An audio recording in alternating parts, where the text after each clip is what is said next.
Saba, het kleinste eiland binnen ons tropisch koninkrijk, rijst rechtop uit de zee. De bewoners van het eiland noemen hun bijzondere woonplaats The Unspoiled Queen. Saba is een eiland dat bekend staat om zijn mooie natuur. Het eiland bestaat voornamelijk uit regenwoud en bergpartijen. De met wolken bedekte Mount Scenery, met een hoogte van 877 meter, is de hoogste berg binnen ons koninkrijk. Ook de onderwaterwereld biedt een schouwspel van fraaie koraalriffen, sponsformaties en kleurrijke vissen. Saba heeft een weelderige vegetatie, een schilderachtig tropisch regenwoud en een verrassend mild klimaat.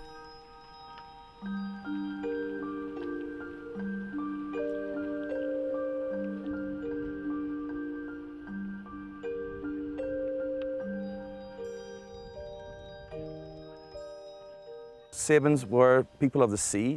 They went away to provide for their families. And a lot in the 1910s, 1920s, a lot of them moved up to the United States especially. There was a district in Queens, New York, called Richmond Hill. And at one point in time, Richmond Hill had over 3,000 Sabans.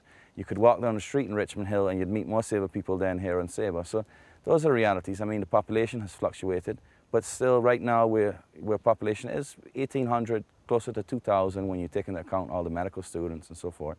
So yeah, it has fluctuated, but those of us who have stayed on the island, that didn't go away to seek fortunes, but stayed here to try to preserve the island, it has worked out well for us as well.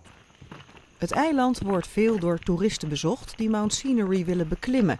De berg is een slapende vulkaan. Hoewel de laatste eruptie rond 1640 plaatsvond, geldt de vulkaan nog altijd als potentieel gevaarlijk.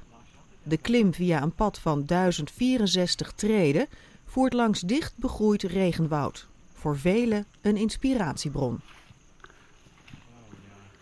I was doing it since I was a baby. I could walk. Farming with my father. And there I got a knowledge about all the hiking trails. My uncle's knowledgeable about all the flora, the fauna, the history. Saba has a high potential of becoming a world-class hiking destination to ecotourism. Where in the world can you hike from a desert-type area with cactus growing in rocks up to a tropical rainforest? Saba has 6 different ecosystems, and there's so many hikes you can choose from. Historical hikes, rainforest hikes, and so many interesting views. Everywhere you go in Saba is so many views, that breathtaking views.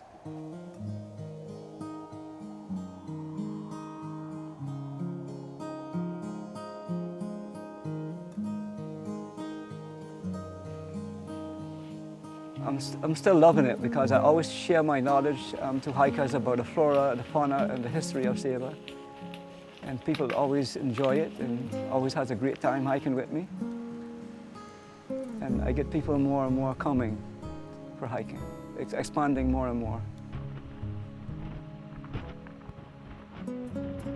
Een van de wandelpaden langs de Noordkust gaat naar de zwavelmijn, die in 1998 werd aangewezen als nationaal park. Het is niet aan te bevelen om de mijn alleen binnen te gaan. De soms hoge concentraties van zwaveldioxide in de lucht kan ervoor zorgen dat binnen enkele seconden bewusteloosheid optreedt. In de mijngangen zijn duidelijk blokken andesiet te zien. Zwavel werd maar voor een korte periode gewonnen hier, voornamelijk tussen 1875 en 1904.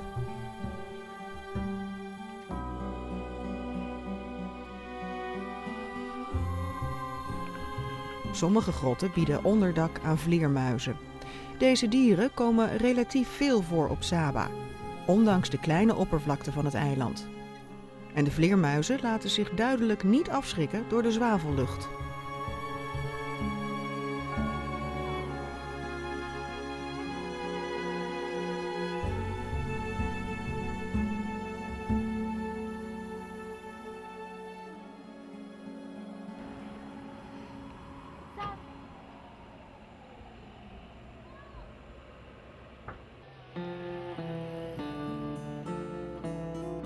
Saba leeft van toerisme en bezit sinds 1988 een medische faculteit die veel studenten uit de Verenigde Staten trekt. De hoofdstad heet The Bottom en op het maar 13 vierkante kilometer grote eiland tref je geen lawaaierige casino's aan. Saba trekt een ander soort reiziger aan. De sereniteit, de prachtige natuur en de vriendelijke bevolking omarmen je hier.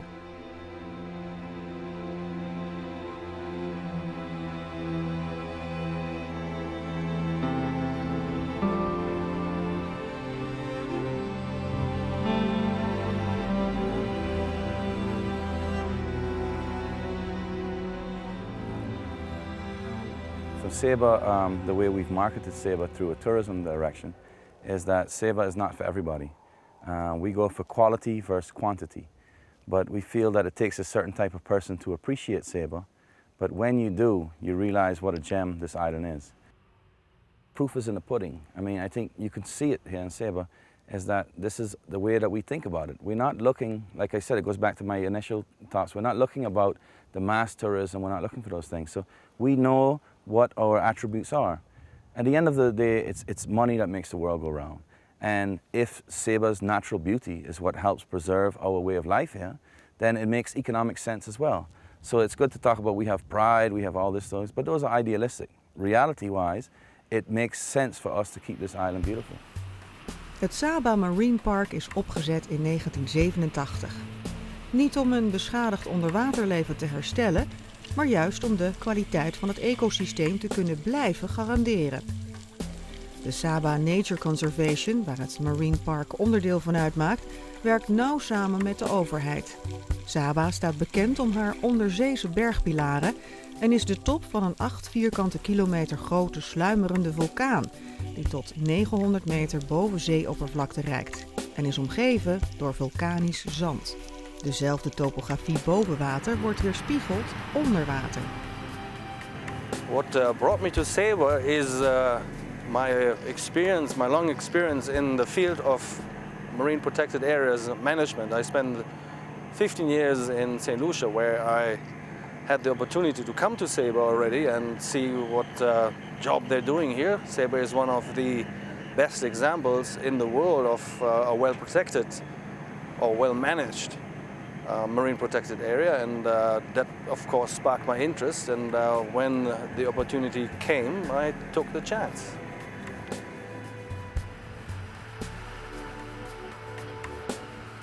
The island is so small, and I'm not too sure if we are ready for mass tourism, but we are certainly ready for the adventurers who come here, who really want to see something totally unique and special throughout the world. There is nothing else like Saba, above in and underwater. You won't find that anywhere. You can go and travel the whole of the world, but there's only one Saba.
Bij Saba kan het hele jaar door worden gedoken. Elk seizoen heeft wel zijn eigen kenmerkende watertemperatuur en weersconditie.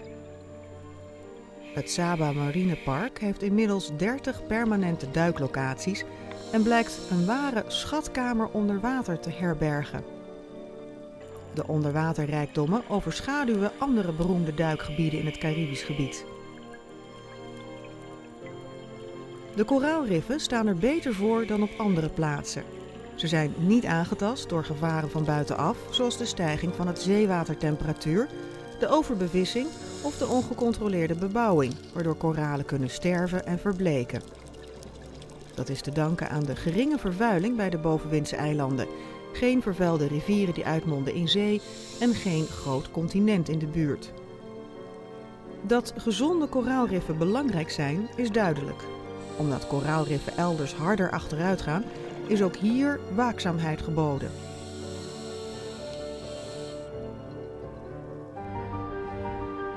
Idoskeen Airport is gelegen op Flat Point.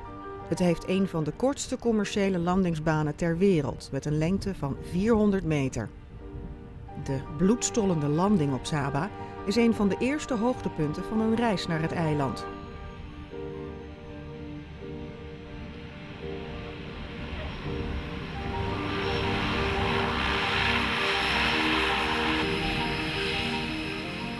Met de aanstaande staatkundige verandering, waardoor Saba directer onder Nederland komt te vallen, wordt de politieke verantwoordelijkheid van het Nederlandse kabinet ten aanzien van de natuur veel groter dan voorheen. De biodiversiteit in het gebied is groot en gaat direct onder Nederlandse vlag vallen.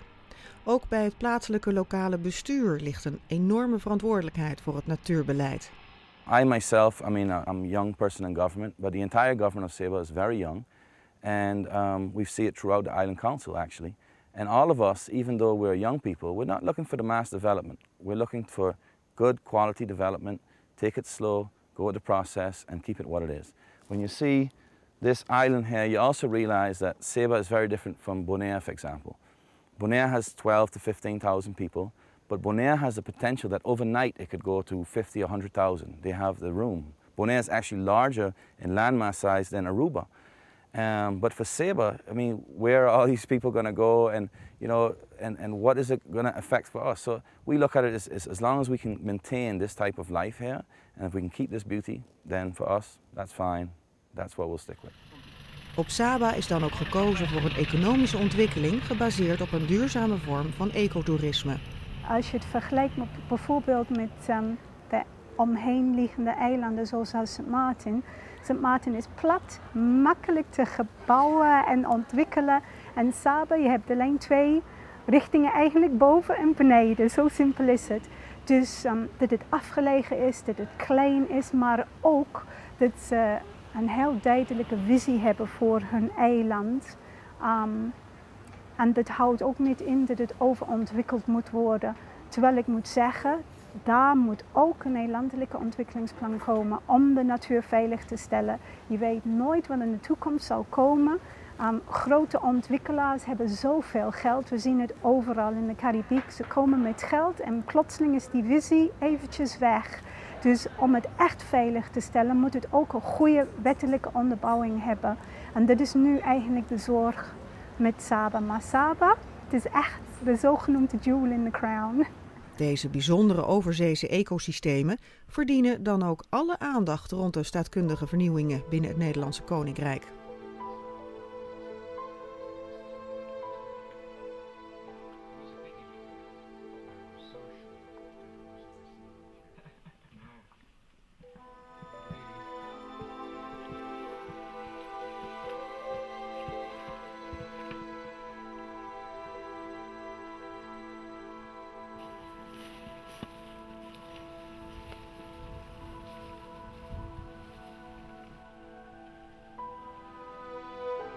Tijdens de beklimming van Mount Scenery wordt de spectaculaire vegetatie duidelijk.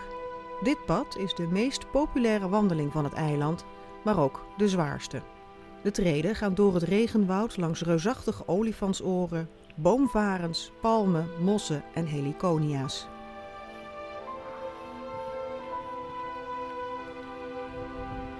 De Mount Scenery doet mij heel veel. En dat komt met name omdat we zo'n bijzondere vegetatie op de top hebben. Het bekende nevelwoud, dat is in feite maar een heel klein gebied. Maar het is zo bijzonder omdat het eigenlijk niet te vergelijken is met enig ander nevelwoud in het Caribisch gebied. Ik herinner me dat ik eens een keer op een congres was waar de echte specialisten op dit gebied waren en ik had een posterpresentatie. En de specialisten keken naar mijn foto's en zeiden, dit hebben we nog nergens anders gezien.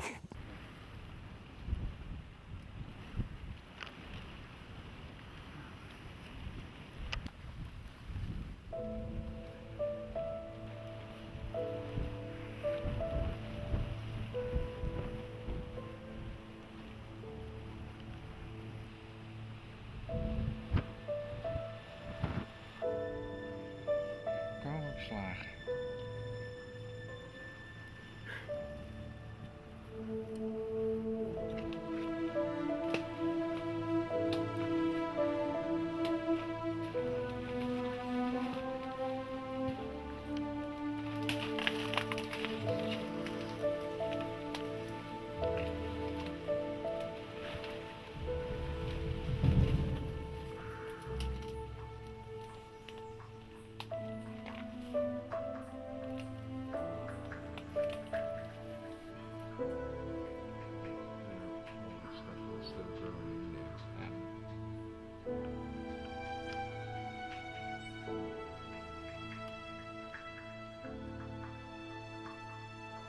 Saba is just like a nature's paradise. Saba is like one big happy family living here. It's one of the safest and quietest places in the world that people can come to. It's paradise. And I love it. De echtgenote van Tom is Helene Cornet. Zij kwam naar de Nederlandse Antillen in 1975. Vanaf die tijd heeft ze lesgegeven op Bonaire, Curaçao, Sint Maarten en Saba. Sinds 1986 wijdt ze zich volledig aan kunst. We werken altijd samen. Vaak gaat Tom met mij mee omhoog omdat ik zeg, hey, ik heb nieuwe inspiratie nodig. Ik heb nu uitgewerkt wat we de vorige keer gedaan hebben. Weet jij nog een goede plek? Heb jij nog iets gezien? En dan gaan we kamperen. Of hij zegt, hey, ik heb net een wandeling gemaakt daar op de Sandy Cruise Trail. En als je daar die bocht door gaat, daar staan al die tree ferns. Eigenlijk moet je daar eens een schilderij van maken. Dus ja, op zo'n manier werken we samen. En dat is eigenlijk vanaf dat we elkaar kennen zo geweest.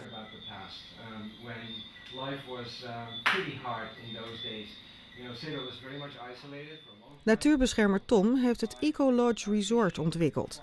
Nog steeds verzorgt Tom 1 avond in de week een virtuele natuurwandeling vanuit het Rainforest restaurant.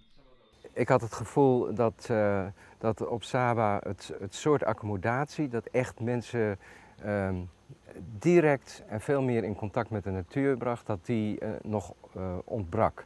En dan denk ik aan mensen die rust zoeken, de wandelaars, eventueel kunstenaars, gewoon mensen die een beetje in retraite willen gaan, die gewoon rust zoeken. Die mogelijkheid wilden wij bieden met de Eco Lodge. En daarnaast speelt natuurlijk ook een rol dat ik vanuit mijn betrokkenheid en bewogenheid bij het natuurbeheer, dat ik ook iets aan duurzaamheid wilde doen. Dus ja, we proberen hier zoveel mogelijk met zonne-energie te doen. En we composteren de toiletten. We vangen uiteraard ons eigen regenwater op. En, dus het verbouwen van eigen groenten, dat soort dingen geven allemaal een beetje een extra dimensie aan de ervaring hier van mensen op de Eco Lodge. Het concept is op zich niet nieuw. Er zijn ecolodges op diverse plaatsen over de hele wereld. Wat mij wel opvalt is dat de meeste ecolodges toch erg ook gefocust zijn op luxe. Je zit wel midden in de natuur, maar mensen willen toch hun hete bad 's avonds en dat soort dingen. Dat blijkt hier ook wel hoor, uit de ervaring. Dat een heleboel mensen toch kiezen voor andere accommodatie, omdat ze net niet bereid zijn om een stukje luxe op te geven. De lokale mensen keken in het begin heel vreemd aan tegen het concept. En dat kwam voor een deel ook wel omdat ze zelf eigenlijk nog maar net zeg maar 40, 50 jaar de gemakken van het moderne comfort hadden ondervonden. Maar nu ziet iedereen dat het toch wel werkt en dat het mensen aantrekt. Dus het zou me niet verbazen als er in de toekomst meer belangstelling bestaat voor dit soort accommodatie. Uiteraard biedt Saba allerlei mogelijkheden aan hotelaccommodaties. Voor elk wat wils. Maar Econatuur draagt ook bij aan de duurzaamheid van de natuur. Natuurbeheer voor alle 6 eilanden, voor eens en altijd, moet goed geregeld worden. En dat is de boodschap die DCNA uitdraagt. Wij krijgen jaarlijks van de Nederlandse overheid en ook van de Nationale Postcode Loterij fondsen. Die worden gewoon gestort in een grote trustfund. En het idee is binnen 10 jaar tijd zodanig geld samen te krijgen in het potje dat de opbrengsten van genoeg zijn om de operationele kosten te dekken voor 1 landpark en 1 onderwaterpark op elk eiland. En op deze manier kunnen we de parken tenminste financieel een toekomst geven.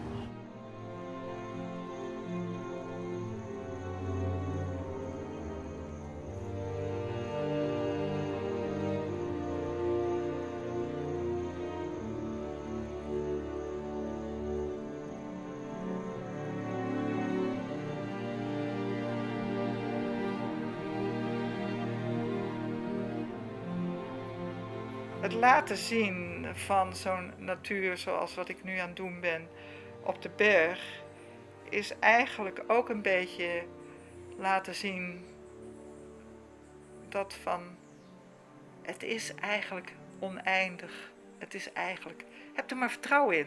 Het is goed. Het zit allemaal echt goed in elkaar. En dan mogen wij wel een beetje stomme dingen doen, maar er gebeuren veel meer stomme dingen in de natuur. Het hoort allemaal bij elkaar en de natuur die redt het heus wel hoor. Ook zonder ons. Maar we horen er wel bij.